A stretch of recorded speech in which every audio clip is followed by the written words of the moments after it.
Sanibonani bafundi.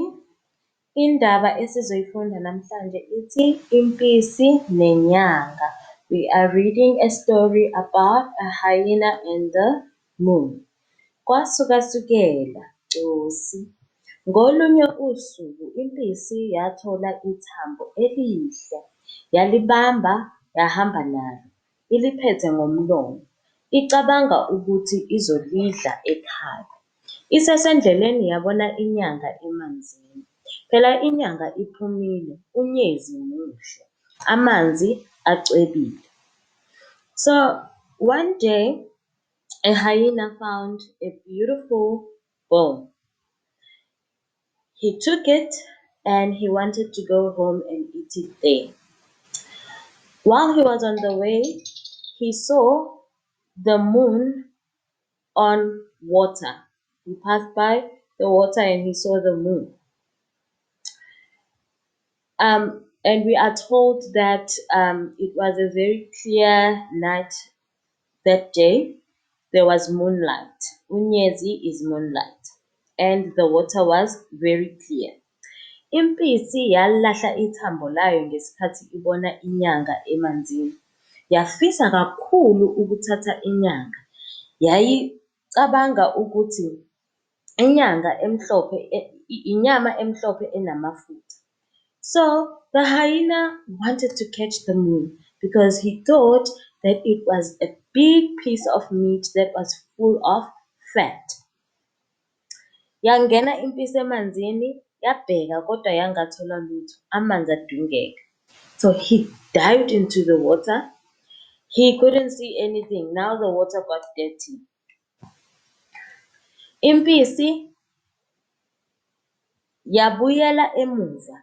Yathula, amanzi aphinde acweba futhi. So he went back, he sat and waited until the water became clear again. Impisi yagxuma yangena emanzini futhi ithi iyobamba inyanga. Isacabanga ukuthi inyama emhlophe eyibona emanzini. So he dived in again to catch the big piece of meat that he thought the moon was. Kodwa yabamba amanzi wodwa. Amanzi aphuma emlonyeni wayo, adungeka okwesibili. Impisi yabuyela emuva idabukile. So what happened is the water got dirty again and he couldn't catch anything. He just caught water.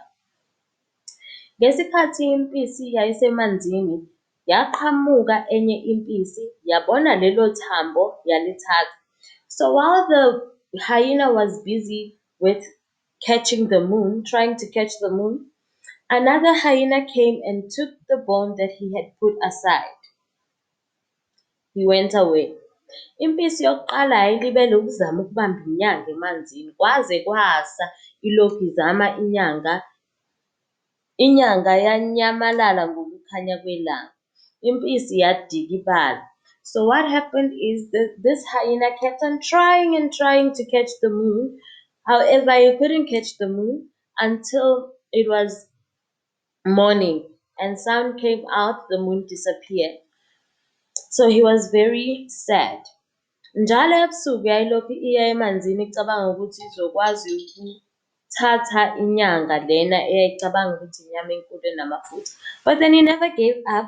Every night he would go and try to catch the moon because he still thought that the moon was a big piece of meat with fat. Ngakho-ke leyo mpisi yayihlekwa njalo uma iya emanzini, ibuye ingaphethe lutho. So all other animals were laughing at this hyena because he would go to the water, dive in, and come back with nothing every single night.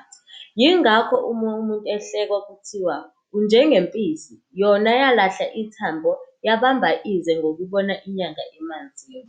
So that is why when people who make the same mistake of leaving something that is valuable for something that is non-existent are being laughed at and they are compared to this hyena. People say you are like the hyena who came back with nothing and left the bone.